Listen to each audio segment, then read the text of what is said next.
Ao contemplar o azul do infinito, eu sinto a glória de Deus. O firmamento anuncia e me mostra o poder criador de Deus. Eu sinto e então canto ao Senhor do céu.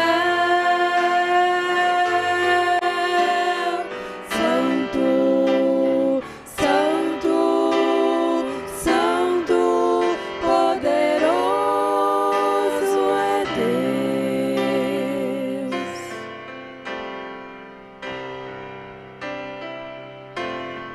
Ao contemplar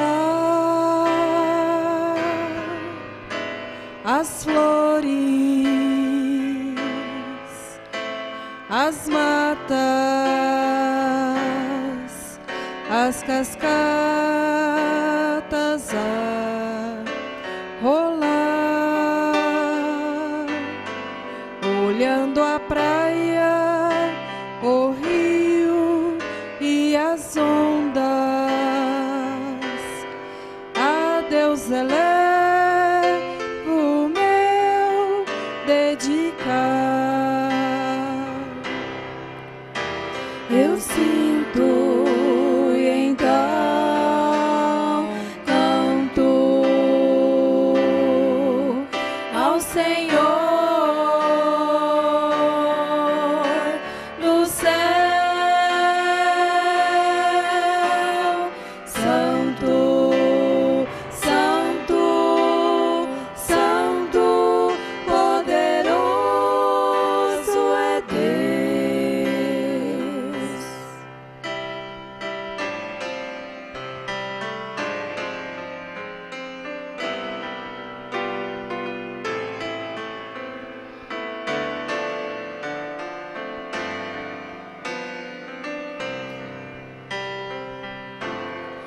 Ao contemplar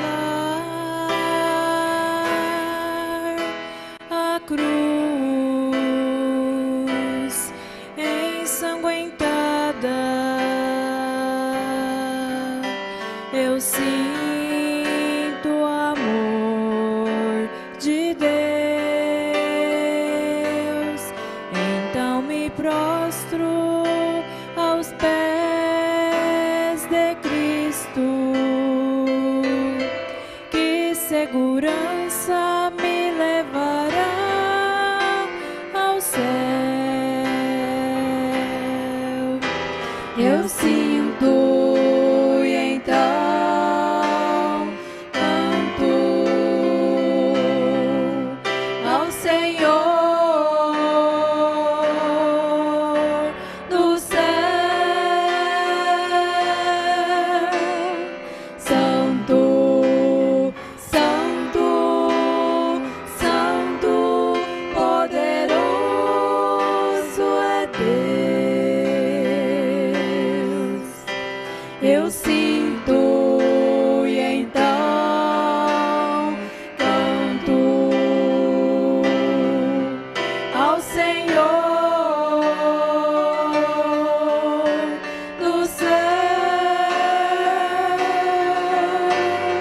Santo, Santo, Santo, poderoso é Santo, Santo,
noite com Jesus Cristo. Amém. Nós vamos ficar de pé, vamos ler a Bíblia. 1 Coríntios capítulo 15, a partir do verso 42.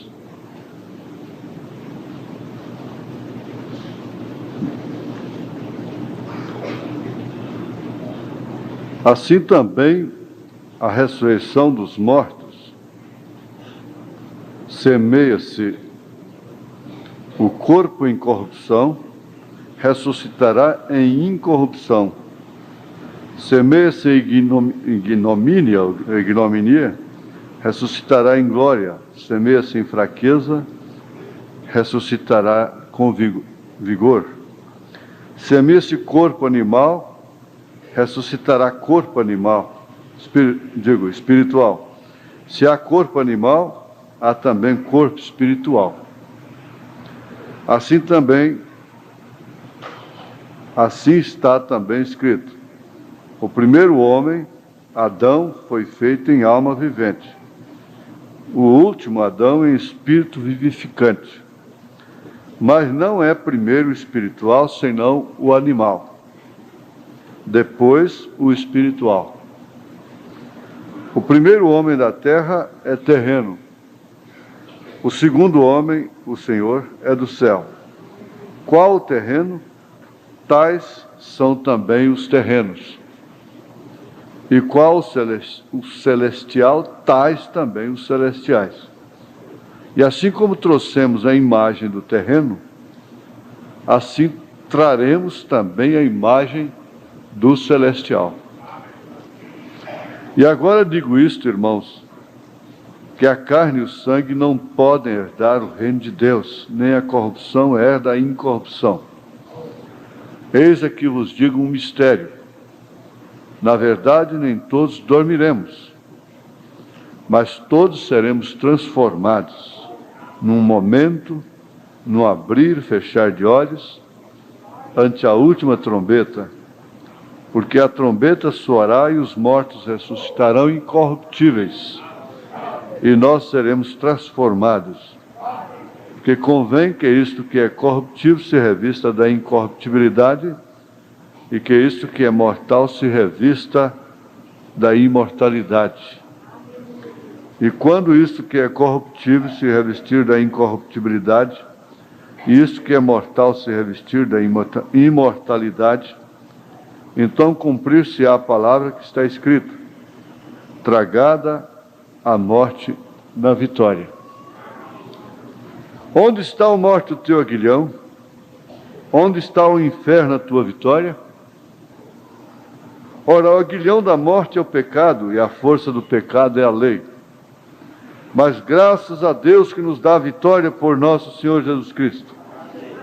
Portanto, meus amados irmãos, sede firmes e constantes, sempre abundantes na obra do Senhor, sabendo que o vosso trabalho não é vão no Senhor.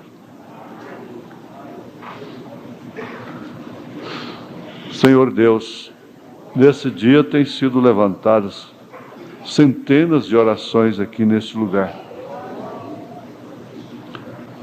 Orações oficiais, dirigidas em voz alta, muitas orações no altar, ali mesmo nos seus bancos, irmãos e irmãs orando em espírito. E também o louvor tem sido levado a Ti. Senhor, nós acabamos de ler uma escritura que, conforme o tempo da nossa vida, nós temos pressa para que isso aconteça. Seria tão bom se nós fôssemos transformados hoje naquela grande ceia, aquela reunião. Todos voltarão. Sim, na verdade. Mas para dominarem a terra por 1000 anos, sem nenhum suspiro de em nome de Jesus Cristo. Nós te pedimos e agradecemos, porque nós cremos nisso. Amém. Sentai-vos. E aquela parte branca dentro daquelas bolas de aro preto faz lembrar os vencedores da era, de cada era. Você está nós estamos nessa última era. E você deve ser um daqueles que formam aquela partezinha branca lá, que é pequenininha, ó, muito pequena, é a menor de todas. Lá estão os vencedores da era. Eu não estaria aqui hoje, mais e mais, né? Vamos lembrar apenas uma coisinha de hoje de manhã na mensagem A Influência de um Homem sobre Outro, no parágrafo 123. Sempre note, um grande homem humilha a si mesmo. A maneira de subir é descer, sempre. Torne-se pequeno e Deus o levantará. Aquele que a si mesmo se exaltar será humilhado. Porém, aquele que a si mesmo se humilhar será exaltado. Ó, que coisa, eu gosto disso. Aqui na mensagem Humilha-te, parágrafo 76, o irmão Branham diz: e Deus somente pode operar tal como nós lhe deixamos operar. E há tantas coisas maravilhosas que eu dizendo, sabe, as pessoas desejam poder e realmente não sabem o que é poder. Está vendo? Elas realmente não sabem o que é poder, o que acompanha isso. O que fazer com o poder? O caminho para cima e para baixo, sempre. Se você quer poder, veja quão humilde você pode ser.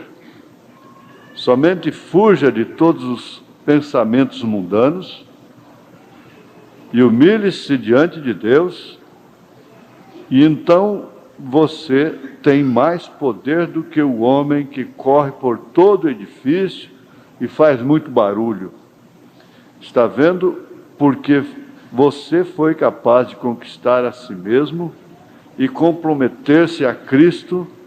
Você está vendo humilhar-se diante dele. Isso é verdadeiramente poder. Poder. Você me mostra uma igreja que seja humilde, verdadeiramente humilde, não uma arrogância, como por ser grande, por ser a maior, por isso, por aquilo. Uma igreja somente, uma igreja dócil e humilde. Eu lhe mostrarei uma igreja que tem o favor e o poder de Deus nela. É isso mesmo. Isso é o que se necessita. Sim. Humildade. Humilhando-nos diante de Deus, deixando Deus simplesmente operar através de nós. Não tem que se fazer muito barulho.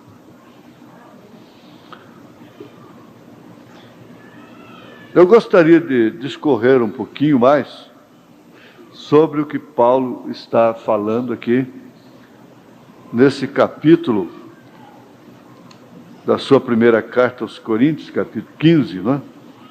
Que é o capítulo da ressurreição. E, por certo, encontramos nele a justificação da nossa fé. A justificação da nossa fé é exatamente a ressurreição de Jesus Cristo. Se Jesus não tivesse ressuscitado, vã seria a nossa fé. Eu gosto muito e nunca vou deixar de falar nisto. Há uma tumba aberta lá em Jerusalém, testificando que esta também será aberta um dia. O Evangelho de Jesus Cristo é pregado, é anunciado desde então, baseado na ressurreição, no poder da ressurreição. E os irmãos há de convir que realmente nada teria sentido, nenhuma religiosidade moral, procurar limpar a vida, se disciplinar, autodisciplinar-se, não é? E tantas outras coisas, se abster disto, daquilo, se realmente Cristo não houvesse ressuscitado. Então o próprio apóstolo diz que melhor então seria comer, beber, comamos e bebamos, que amanhã morreremos, então somos como animais irracionais. Não tem nenhum destino depois daquilo. Não tem nenhum acerto, não tem nenhum paradeiro. Não. Na verdade, o homem tem espírito, o homem tem alma. E ele não morre com a morte física. Mesmo o ímpio não morre na primeira morte. Ele enfrentará uma segunda morte. Nós encontramos isto, se não me falha a memória, aqui em Apocalipse 20. Ele faz menção daqueles que reinaram com Cristo por 1000 anos, isto porque participaram da primeira ressurreição. Mas os outros mortos não reviveram, até que os 1000 anos se acabaram. Então, se referindo à primeira, ele diz: esta é a primeira ressurreição. Versículo 5. No versículo 6 ele continua dizendo: bem-aventurado e santo aquele que tem parte na primeira ressurreição. Sobre estes não tem poder a segunda morte. Mas serão sacerdotes de Deus e de Cristo e reinarão com ele 1000 anos. Então, sobre estes que ressuscitam na primeira ressurreição para a vida, a segunda morte não tem poder sobre eles. A segunda morte significa a separação eterna de Deus, definitiva. Por quê? Depois da primeira ressurreição, nós temos o milênio, e ao final do milênio vamos ter o julgamento do trono branco. Então ainda há aqueles que serão salvos, simplesmente salvos. Mas eles já foram salvos. Eles não serão salvos na grande tribulação, nem depois do milênio. Eles já foram salvos. Isso não há como se contestar, não? Eles já foram salvos, já entraram para a grande tribulação salvos. Ninguém se salvará mais na grande tribulação. Ninguém. Não há salvação na grande tribulação. Quando se der o rapto, a noiva sobe, o mundo entra no período da grande tribulação, porque é um acontecimento simultâneo. Enquanto a noiva está nas bodas do Cordeiro, o mundo está em sofrimento, em angústia. Hoje ela está sofrendo enquanto ele se alegra. Ele se rejubila, entra no espírito das coisas do mundo. Mas então ela estará se regozijando na grande ceia, nas bodas do Cordeiro, enquanto o mundo estará em grande tormento por 3 anos e meio. Mas depois disso ela descerá, reinando com Cristo por 1000 anos. Então haverá a segunda ressurreição. Aí vem esse juízo do trono branco, e pesará sobre aqueles que não alcançaram a salvação, a sentença da segunda morte. Também como aqueles que já foram, que serão salvos, já foram salvos, eles já também foram com a sentença da segunda morte decretada, porque não haverá apelação. É uma coisa para você refletir, sem barulho, sem emoção, numa conversa assim, ainda que seja introdutória, mas é uma coisa que tem que se refletir muito, porque por causa dessa certeza, dessa absoluta certeza, você pode deixar uma demanda. Pode deixar uma demanda, uma porfia, uma contenda. Você pode abandonar determinadas coisas, tendo convicção absoluta de que isto é verdade. É isso que leva realmente a pessoa a encarar a vida como ela é, não só desse lado, como do outro. É exatamente isso.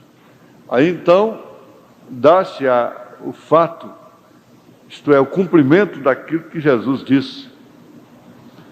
Quer fazer você andar uma milha? Anda duas. Te bate na face, oferece a outra. Quer tomar o que você tem? Tudo bem. Não quer te pagar? Tudo bem. Não pague. E assim por diante. Por quê? Estas pessoas têm convicção disto, sem dúvida alguma. Agora, semeia-se em cansaço, em enfado.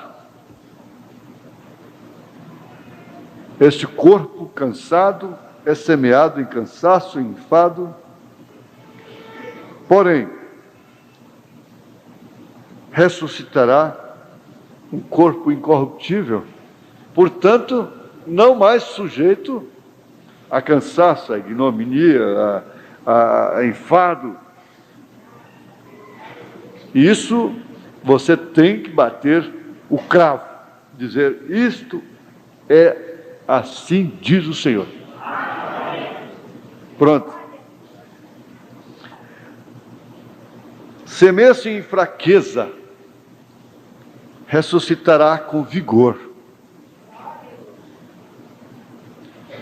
Quantos e quantos foram sepultados em total fraqueza? Desprezados, mutilados, explorados, injustiçados, até que morreram. Foram semeados, plantados, sepultados. Mas todos que foram sepultados na fraqueza da carne.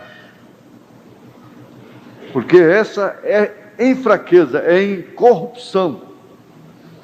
Então ele está dizendo: ressuscitará com vigor.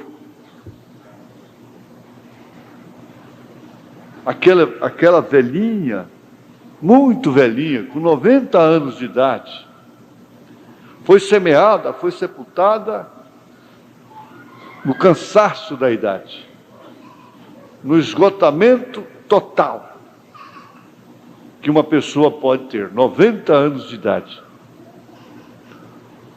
Mas, quando o profeta de Deus foi lá em cima, numa êxtase, então o anjo lhe mostrou uma moça muito bonita, formosa mesmo.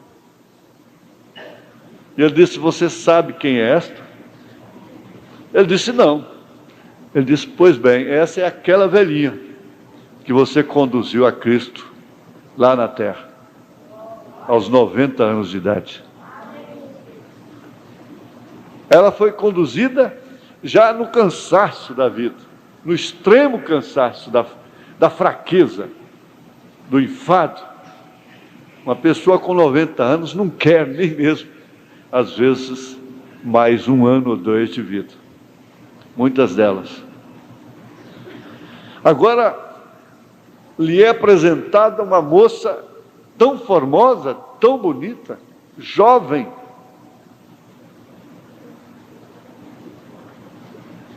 Era aquela que tinha sido sepultada como sua mãe foi, como seu pai foi,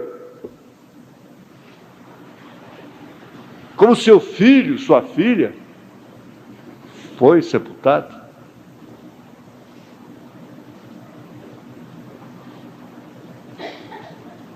Haveria algum parente daquela moça lá nos céus, daquela velhinha? Na sexta dimensão? Não se sabe se nem mesmo a sua própria mãe, seu próprio pai, ou quem quer que seja, estava lá. Ninguém sabe, de fato, quantas jovens que deram a mão para aquela velhinha, quem sabe no tempo ainda de entrar na igreja, ajudaram-na, pegando no seu braço, se realmente estavam lá. Mas ela estava. Então ali está uma manchinha branca na última bola preta, falando dos vencedores. Estes são os vencedores. É muito pouquinho. O importante é que você está, não é esteja não, está lá, está. Agora nós vamos ver aqui, na mensagem perfeita força por perfeita debilidade, a partir do parágrafo 121, o profeta diz: ele nos traz aqui na terra para então nós somos educados, somos espertos. Você alguma vez observou as linhas, as linhagens? Quando tomamos, por exemplo, como Abel, de Abel veio Sete, a linhagem de Sete veio logo abaixo no tempo de Noé. Todos eles eram simplesmente humildes fazendeiros. A linhagem de Sete, que foi a outra semente que Deus deu no lugar de Abel. Porém, os filhos de Caim se tornaram espertos, astutos, educados, inteligentes, grandes homens, construtores e profissionais. Porém, o lado de Deus era fraco e humilde. Aquilo é como Deus os usou. Aquela é a oportunidade de Deus. Aquela é a maneira de Deus para chegar a nós. É quando estamos fracos. Obtemos algo então. É na hora da fraqueza que se obtém força. Isso encoraja, é lógico, porque todo o reino de Deus é composto dessa classe de pessoas. Todo o reino de Deus é composto desta classe de pessoas. Qual classe? Fraca e humilde. Então, quando você alcança aquela classe de caminho, então você está em seu reino. Este caso é conosco. Não que sejamos muito fracos, o caso é que somos muito fortes. Somos simplesmente muito fortes, é tudo.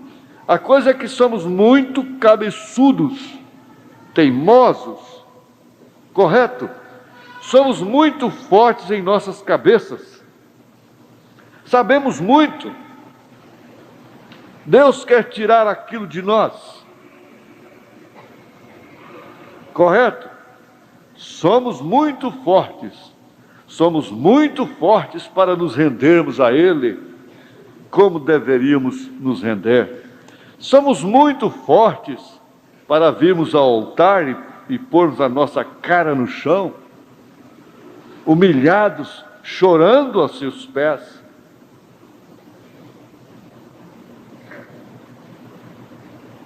Somos muito fortes para pedirmos perdão pelas nossas ofensas quando ofendemos a nossos irmãos. Nós somos fortes, resistentes, resistimos àquele sentimento, àquele dever, àquele caminho, àquela solução. Nós não podemos nos humilhar, nem mesmo sabendo que esta é a única maneira de sairmos vitoriosos. Nós não podemos nos humilhar, mesmo sabendo que esta é a única maneira, que este é o único caminho de alcançarmos realmente o seu poder. Porque nós somos fortes. Nós somos fortes para resistir a Deus. E somos fracos para não resistirmos ao diabo, às suas concupiscências. Fiquei admirado poucas noites atrás, quando mamãe estava doente no hospital.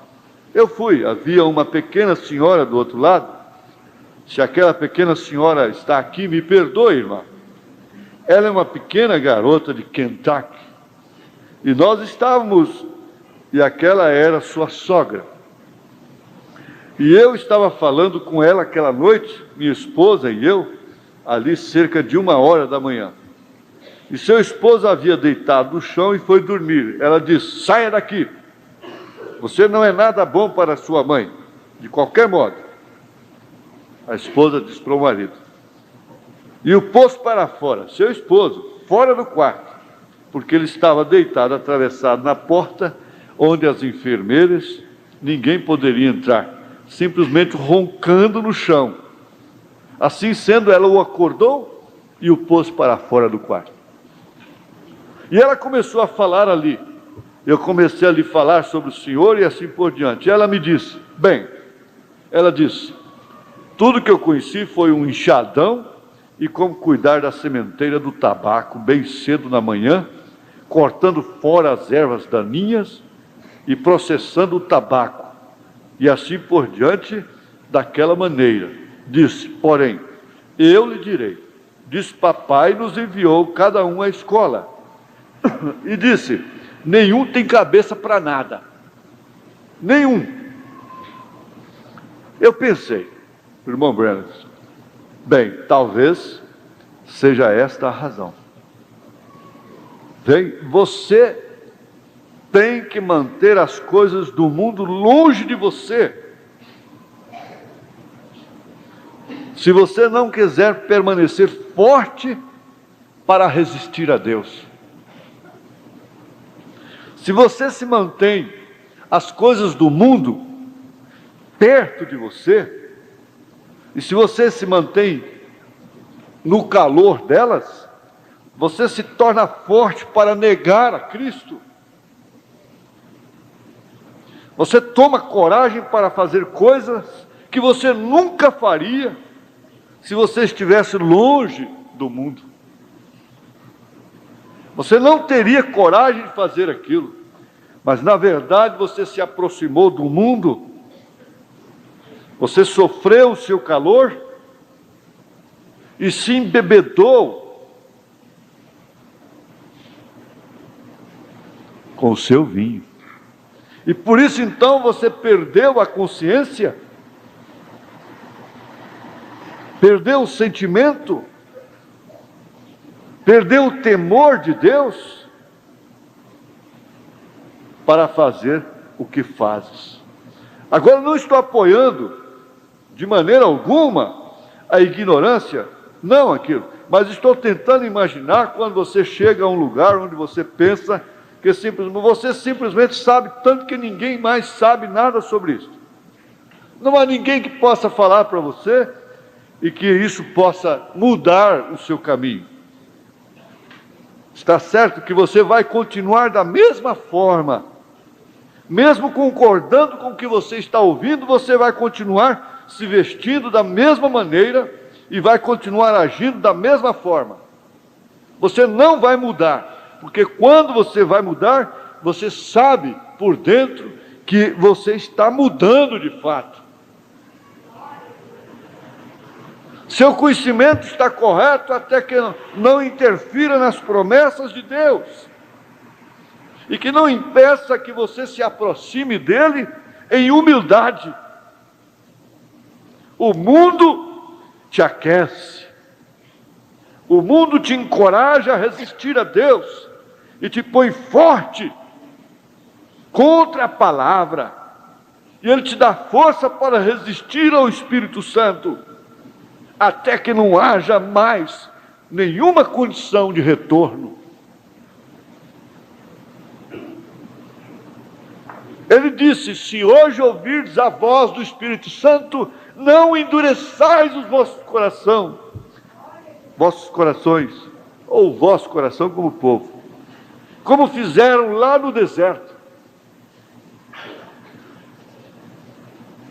E assim eles se prostraram, caíram na areia, sem nenhuma condição de chegar e nem tampouco de retornar. Mas quando você passa a ser controlado, veja, somos controlados por 5 sentidos, e aqueles 5 sentidos, visão, paladar, tato, olfato e audição, são muito bons até que não interrompam o sentido da fé.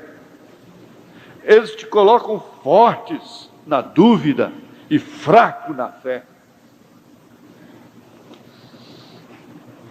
Então, quando eles vêm contra a fé, e como você sabe qual é o certo?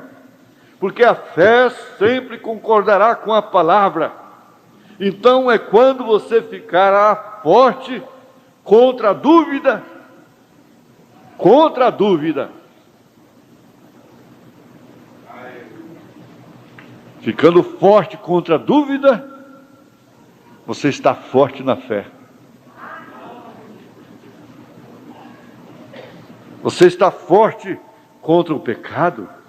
Você está forte contra a enfermidade, a doença, seja qual for o seu nome.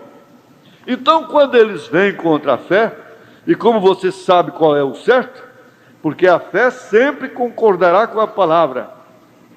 Então, se sua fé é contrária à palavra, você pensa que é, então você não tem fé. Você tem uma crença manufaturada. Você não tem confiança para começar. Você está forte na dúvida e fraco na fé.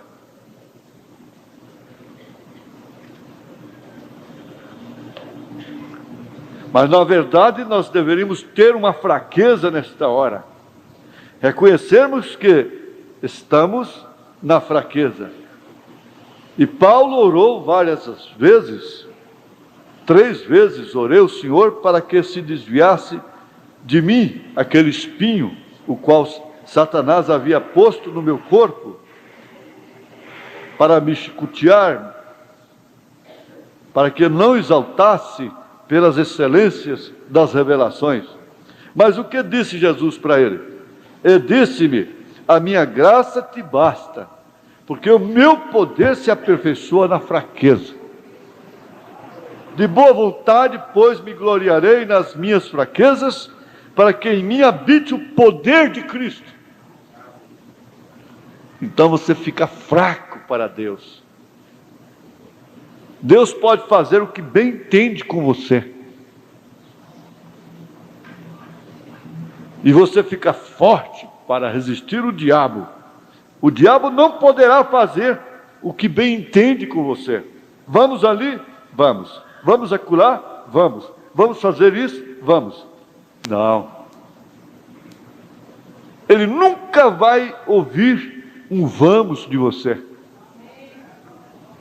Agora a pequena pomba, sendo a coisa mais dócil, a ave mais dócil, sem nenhuma raiz de amargura dentro de si, não tendo em si nenhuma força, nenhuma brutalidade, podia levar aquele cordeiro ao monte da tentação.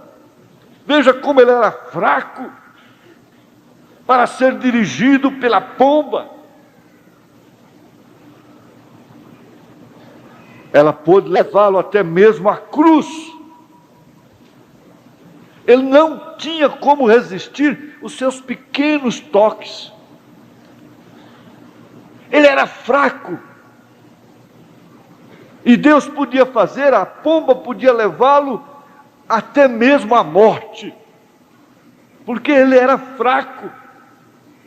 É essa fraqueza que aperfeiçoa. Veja, a minha graça te basta, porque o meu poder se aperfeiçoa na fraqueza.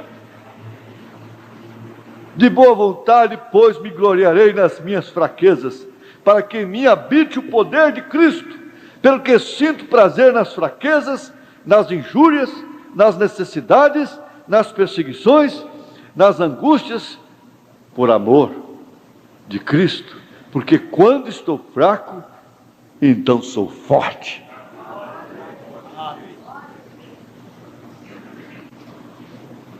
Você tem uma jactância em seus sentidos, de algum conhecimento sobre o qual você estudou ou algo, você é perspicaz, você pode apanhar as coisas, mas quando você se aparta daquilo e depende completamente da fé, e a fé somente pode ser edificada sobre a palavra de Deus, a fé correta. Um doutor uma vez me disse, eu creio, Billy, se você lhes disser para sair ali e tocar aquele poste ou aquela árvore, e eles crerem que sararão, eles farão daquela maneira. Eu disse, não senhor, não pode, doutor, por causa destas coisas. Vê, as pessoas sabem que aquele é simplesmente um poste, eles sabem que não há virtude nem força naquele poste, porém qualquer homem que tem sua mente balanceada, saberia que aquela é a palavra do Deus vivo, que eu posso basear minha fé naquilo e saber que é o assim diz o Senhor. E se qualquer coisa é contrária àquilo, então não creio em meus sentidos. Não, senhor. Simplesmente deixe-o sozinho. Vá por outro sentido, sentido da fé.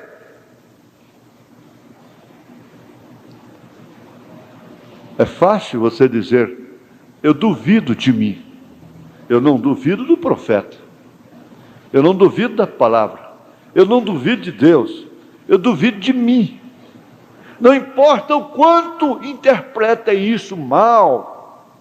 Não importa o quanto isso soe mal contra mim, contra você. Mas eu duvido de mim. Eu não duvido da palavra. Eu não posso duvidar do profeta, eu não posso duvidar de Deus, eu duvido de mim.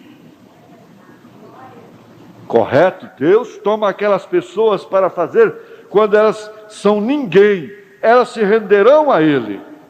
Veja, voltemos lá. De que maneira isso tem que ser levado? Dessa forma, porque é uma lei que ninguém pode mudar. Semeia-se em ignominia, ressuscitará em glória. Semeia-se em fraqueza, ressuscitará com vigor. Semeia-se corpo animal, ressuscitará corpo espiritual. Se há corpo animal, há também corpo espiritual. Enquanto é animal, tem que ser animal.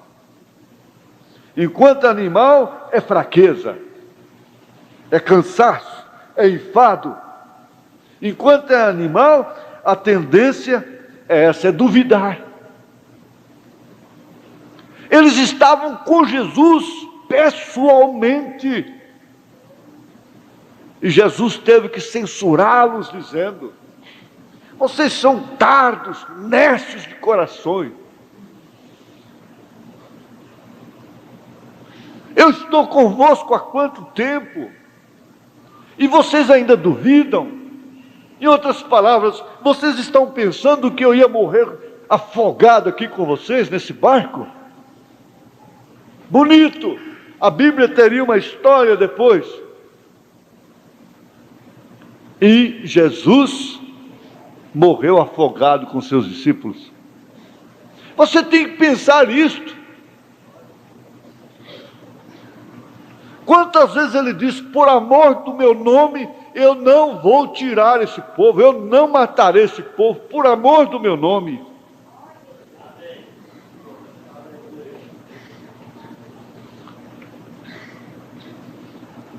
Ele estava dentro do barco, não estava? Estava sim. Agora, no princípio era o Verbo, e o Verbo estava com Deus, e o Verbo era Deus, e nada do que foi criado sem Ele. O Verbo é a palavra, é o haja. Então, quem fez o mar? Quem fez os ventos? Quem criou aquela lei que afunda? A lei da gravidade. Foi Ele. Agora, o Criador do mar, o Criador dos ventos, o Criador da lei que afunda, morrendo afogado.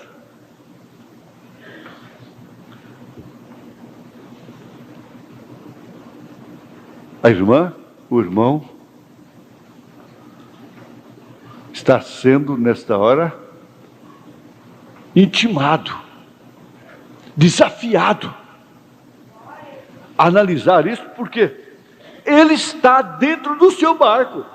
Agora não importa se o barco está jogado para lá e para cá, para lá e para cá, você está em fraqueza. Agora, quando nós estamos fortes, aí é diferente.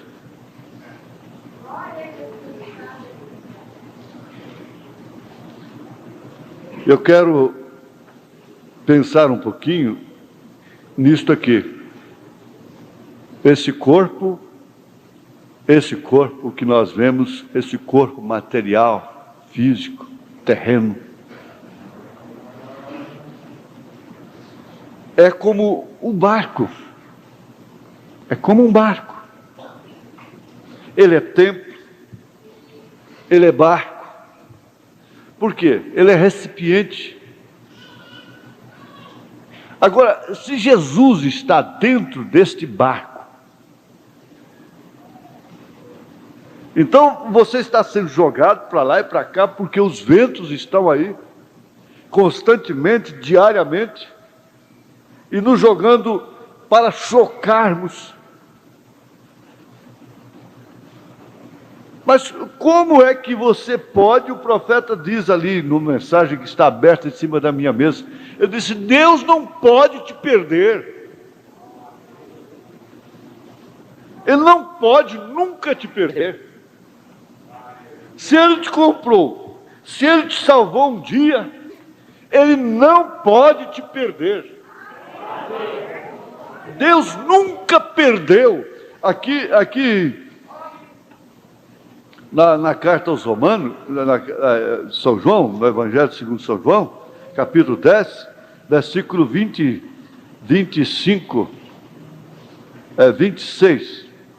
Mas vós não credes porque não sois das minhas ovelhas, como já vos tenho dito. Vocês não são minhas ovelhas, portanto eu não vou dar vida por vocês não. Vocês não são minhas ovelhas, eu não sou pastor de vocês. Mas agora, as minhas ovelhas ouvem a minha voz, e eu conheço-as, e elas me seguem, e dou-lhes a vida eterna, e nunca hão de perecer, e ninguém as arrebatará da minha mão. Meu Pai que mas deu é maior do que todos, e ninguém pode arrebatá-las da mão de meu Pai. Então a mão dele é a mão do Pai, porque ninguém pode arrebatá-las da minha mão. Depois ninguém pode arrebatá-las da mão de meu Pai. Eu e o Pai somos um, é por isso que a mão dele é a minha é dele. Agora, como que eu vou perder uma ovelha que eu comprei e paguei, sendo eu Deus?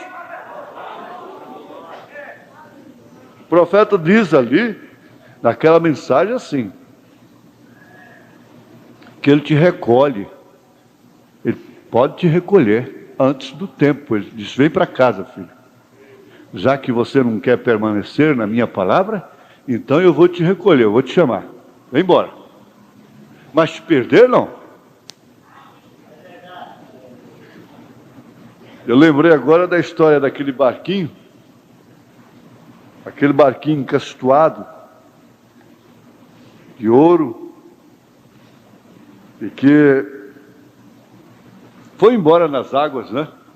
O menino escapuliu dele e foi embora nas águas. Chegou lá embaixo, alguém pegou no porto lá, e eu sei que um belo dia ele visitando, ele chorou demais a perda do barquinho, e ele viajou com seu pai, visitando ali aquela cidade. Ele viu lá na vitrine um barquinho, o barquinho estava lá com o preço tal. Ele disse: esse barquinho é meu. Ele disse: não, não, não, ele não é seu. Para ser seu você tem que pagar tanto, está aí o preço. Aí o seu pai, comovido, foi lá e pagou o barquinho. O menino pegou o barquinho e disse: barquinho, você agora é meu 2 vezes. Primeiro, porque o meu pai me deu você, e agora ele comprou de novo, então você é meu 2 vezes. Você quer saber uma coisa? Você é de Jesus 2 vezes. Primeiro, porque foi Ele quem te fez, foi Ele quem te criou. Depois de tudo, veja só, o comerciante bota lá na vitrina do pecado, expõe lá no pecado, joga lá fora, ele vai lá e compra com seu sangue. Então ele te pega e diz: você teimoso, aqui, cabeçudo, tem que saber que você é meu 2 vezes, cabeçuda, você é minha 2 vezes agora, não tem para onde você ir, cabeçuda. Ele diz aqui, ó, é tudo, a coisa é que somos muito cabeçudos, nós somos teimosos. O que você está pensando?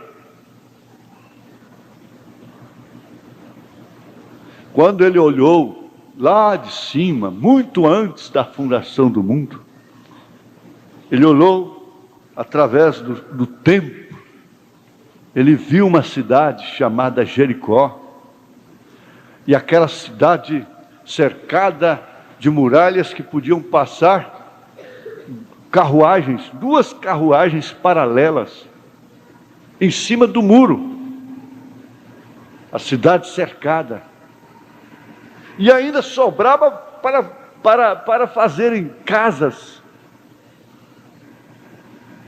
como você vê aí nas saídas das cidades, favelas, como um irmão nosso aqui mora numa favela lá na saída da cidade, né?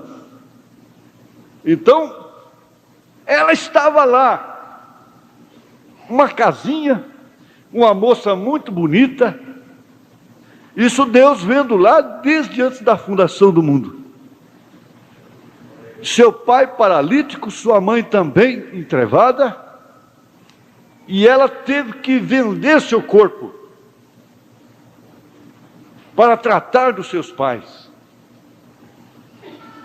E ela estava sofrendo demais, sendo abusada demais. E aqueles homens filisteus, aqueles homens que haviam invadido aquela terra lá, homens impiedosos, fortes, eles eram robustos, eles tinham cabeças grandes, abusavam dela. Mas um certo dia, ela percebeu, isso Deus vendo tudo antes da fundação do mundo, ela percebeu que 2 espias de Israel, do povo seu, do seu povo, o povo de Deus, haviam chegado ali. E ela então o que fez? Os acolheu, escondeu dentro de casa. Deus viu tudo isso, e que seu nome era Raabe. Então, no propósito eterno de Deus, Raabe já era de Deus desde antes da fundação do mundo. Antes da fundação do mundo. Você pensa que Deus ficou chorando, que Deus ficou com a dó, frustrado, quando viu aquela moça ter que descer lá na lama para cuidar de seus pais? Deus sabia que era a única maneira que ela tinha, era aquela fraqueza para ela esconder, receber homens estranhos em sua casa, porque se ela fosse uma dama honesta, casada, ela não podia receber outro homem dentro de sua casa. Então Deus fez com que ela fosse fraca, circunstancialmente fraca, débil, marginalizada, desprezada, condenada, para assim poder receber os espias, acolhê-los. Se ela tivesse um marido, ela não podia fazer isto. Então, o resultado, aquela fraqueza foi a sua salvação. Ela era fraca moralmente, ela não tinha estrutura moral, ela não tinha como discutir a sua condição. E foi exatamente aquilo que lhe salvou. Desde antes da fundação do mundo, ele viu que aquela menina ia sofrer aquela condição, estaria na Bíblia, seria fraca e depois seria tão forte. Foi a sua fraqueza que fez dela forte. Ela expôs o sinal vermelho na porta, um cordão, orientada pelos próprios espias de Deus, e sua casa ficou reservada, não pôde cair. Você tem que saber isso. Ela não pôde cair. Por que sua casa cai e da Raabe não cai?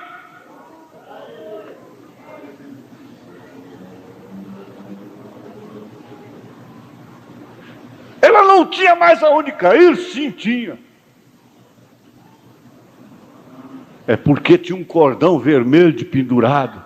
Lá não tinha uma antena de televisão, mas tinha uma antena vermelha, um cordão vermelho. E aquilo lá simbolizava aquela força. Ela começou a adquirir força exatamente na fraqueza.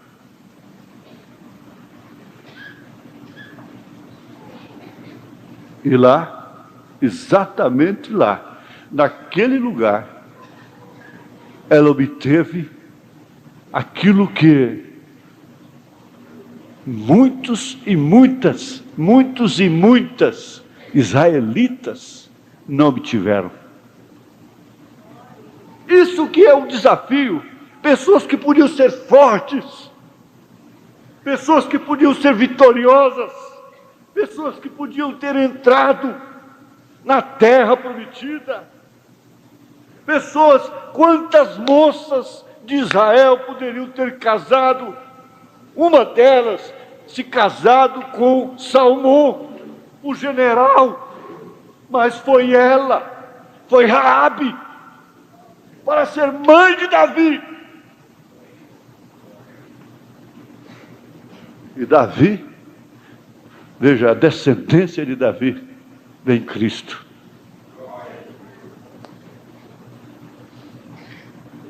A genealogia não falha de forma alguma. De onde vem essa descendência? Essa árvore genealógica vem de uma moça que teve que prostituir para cuidar de seus pais. Que fraqueza! Que condição mais débil! Mas eu pergunto, preste bem atenção. Por que que Israel, muitas pessoas que eram filhas de Israel, originalmente filhas, por que não dizer milhares, 2 milhões, não entraram e não pisaram, não chegaram onde Raabe chegou? Por quê? Porque Abirão foi forte, Coré foi forte, Absalão foi forte, Balaão foi forte, para resistirem a Moisés. Eles foram ousados, eles foram corajosos, para abrirem a boca e conspirarem, blasfemarem. Eles são fortes, eles são corajosos, eles são ousados. Eles não puderam entrar, mas só uma pessoa, veja só, preste bem atenção, porque se você tem Josué, você tem Calebe, você não pode esquecer de Raabe. Ela foi apanhada no caminho. Você não pode esquecer de Ruth. Você não pode esquecer de Maria Madalena. Você não pode esquecer da samaritana. Você não pode esquecer do ladrão crucificado. Você não pode esquecer de Zaqueu. Você não pode esquecer de mim. Você não pode se esquecer de você. Aleluia! Glória a Deus! Eu sou fraco.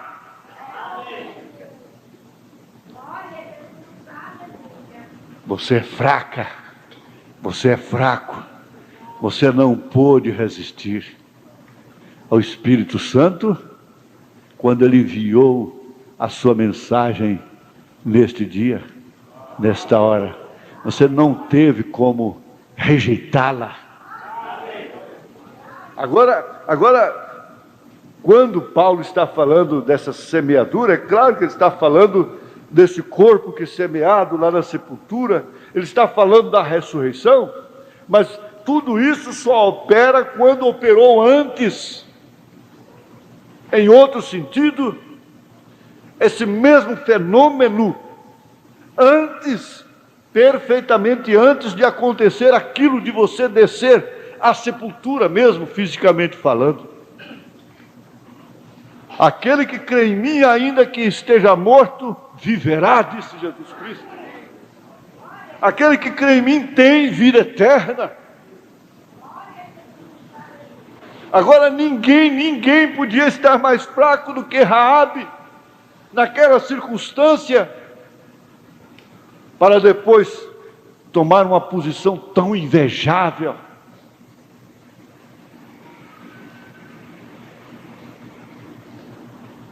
Eu quero voltar aqui um pouquinho nisso que o irmão Branham diz aqui. Sempre note, um grande homem humilha a si mesmo. A maneira de subir é descer sempre. Torne-se pequeno e Deus o levantará. Aquele que se mesmo se exaltar será humilhado, porém aquele que a si mesmo se humilhar será exaltado. Oh, que coisa, eu gosto disso. Você tem humildade para saber, para dizer assim, eu errei? Não, eu não errei. Mas dentro do coração você sabe que você errou. Mas é um orgulho. Sabe, as pessoas desejam poder e realmente não sabem o que é poder. Está vendo? Elas realmente não sabem o que acompanha esse poder. O caminho para cima e para baixo. Você pensa que ser esposa de um general é coisa qualquer? Vai exigir de você uma postura tão importante, tão fina. Agora você que estava acostumado a uma vida tão comum, tão fraca, tão débil, você não sabe o que acompanha isso. O caminho para cima e para baixo foi exatamente o caminho que você entrou por ele. Se você quer poder, veja quão humilde você pode ser. Você aceita, você recebe, você põe em prática.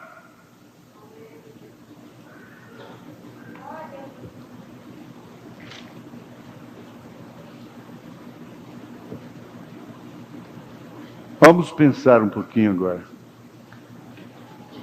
Teria alguma pessoa,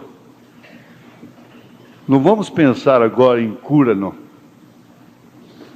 Vamos pensar em outra coisa muito maior do que cura. Vamos ficar em espírito de oração?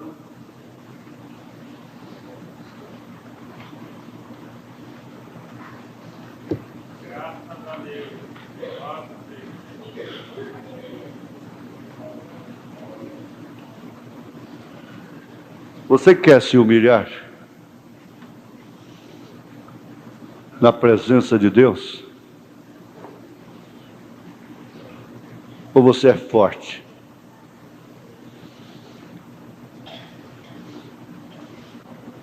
Você quer se humilhar na presença de Deus?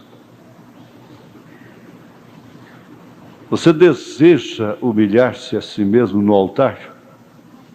O altar está aqui. Não sei se é crente, não sei se é visitante, não sei quem é. Eu sei de uma coisa: se você deseja de alma nesta hora se humilhar no altar, você sabe por que você está se humilhando. Você sabe para quem você está humilhando. Você sabe o porquê e para quê. E Deus sabe muito melhor do que você.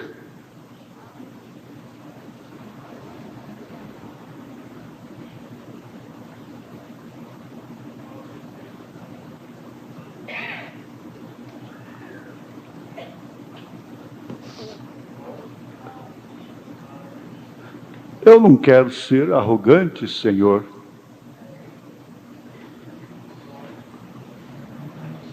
Eu não quero ser arrogante, eu não quero ser importante.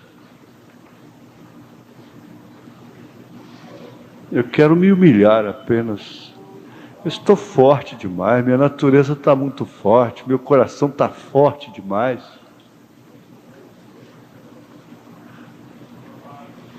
Na verdade, eu sou bruto, eu sou mal educado, eu sou descaridoso, eu sou descaridosa, eu estou forte, estou resistente. E eu não posso continuar desse jeito mais, meu Deus.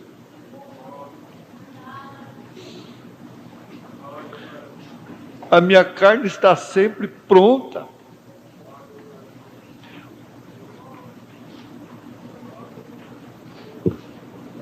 para resistir àquela chamada para oração, resistir àquela chamada. Eu sou um homem, sou uma mulher, sou uma moça, um moço e mesmo uma criança forte demais, rebelde, resistente.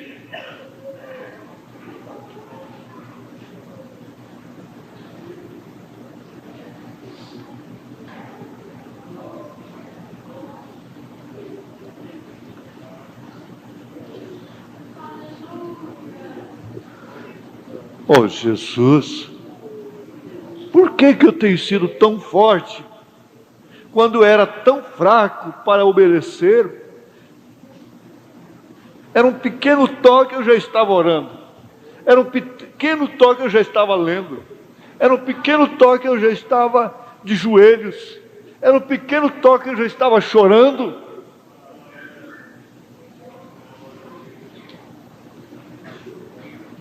E agora não, eu estou forte, eu sou resistente.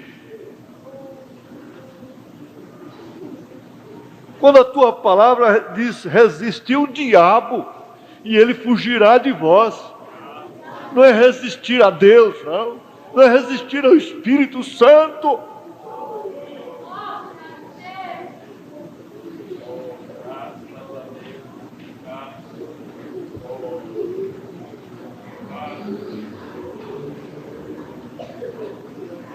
Quanto tempo já faz? Irmão Carlos, por favor. Quanto tempo já faz que não falas com Deus? Quanto tempo já faz que não podes gritar aleluias? Quanto tempo já faz? Quanto tempo já faz que não fazes o culto doméstico?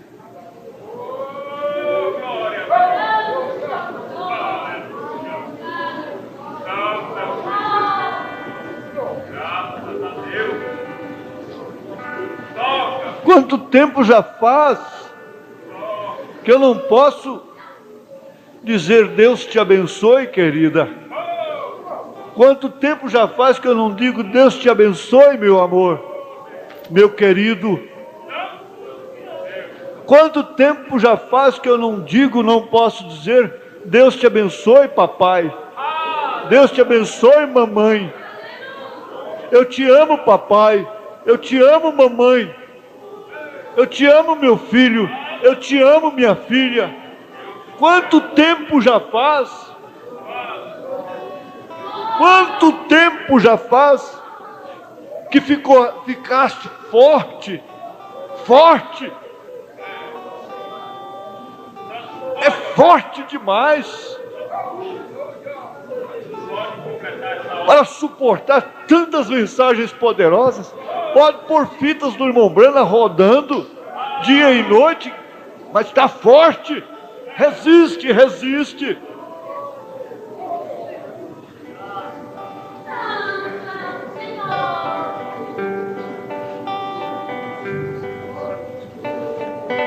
Quanto tempo já faz? Quanto tempo? Aleluias.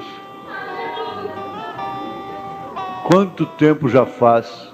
Eu queria que os tocadores também pensassem nisso. Aleluia. Eu estou entre vós, eu sou o principal, como disse São Paulo.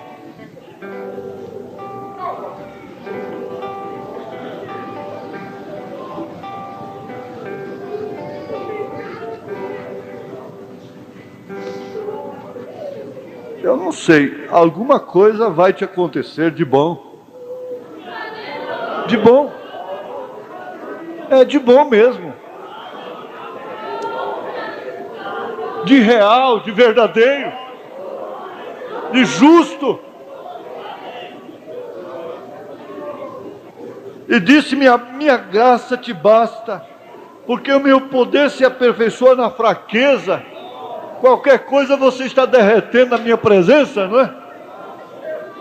De boa vontade, pois, me gloriarei nas minhas fraquezas, para que em mim habite o poder de Cristo. Pelo que sinto prazer nas fraquezas, sinto prazer nas injúrias, nas necessidades, nas perseguições, nas angústias, por amor de Cristo. Porque quando estou fraco, então sou forte.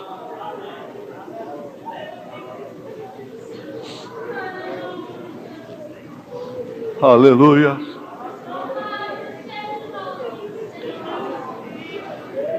Senhor Jesus, esse não é um apelo rotineiro. Esse não é um apelo para exortação, para correção. Não é isso. O Senhor sabe que não é. Isso está acontecendo de uma forma normal, natural. Graças a Deus, glória a Jesus.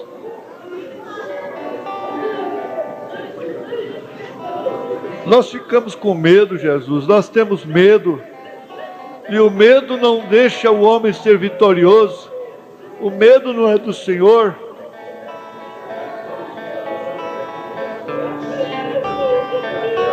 Senhor Jesus,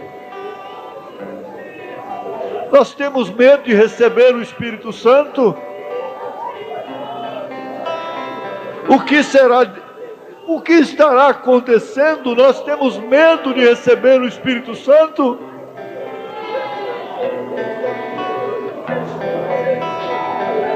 O que é, Jesus? Nós temos medo de mudar de vida. Nós temos medo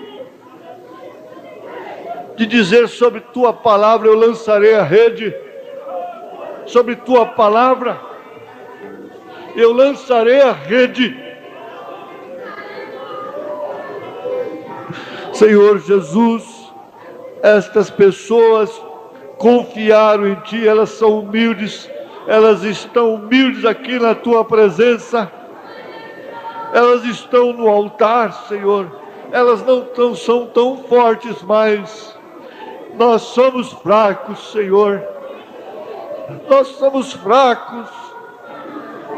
Raabe era fraquinha demais, estava arrasada, estava acabada, não tinha nada para ela, senão abusos.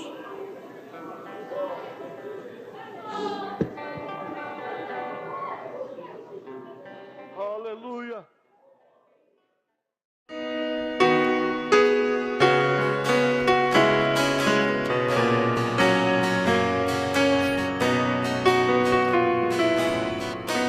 Sem provas e em dor, estás a desmaiar. Tens em teu pobre ser mil dúvidas e pesar. Só Jesus poderá curar teu ser. Se hoje queres vir a Deus e nele crer, tudo é possível se podes crer. Tudo é possível se podes crer. Remove com a mão de Deus, sendo a palavra viva. Tudo é possível se podes crer.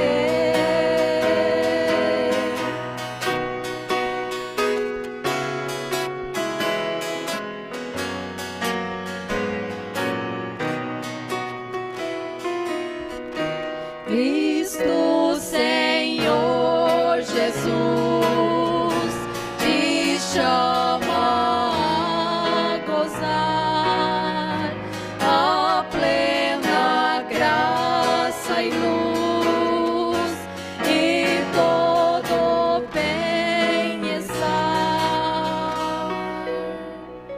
Só Jesus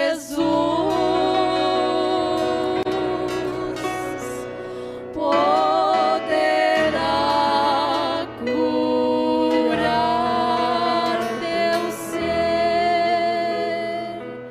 Se somente tu tens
podes crer.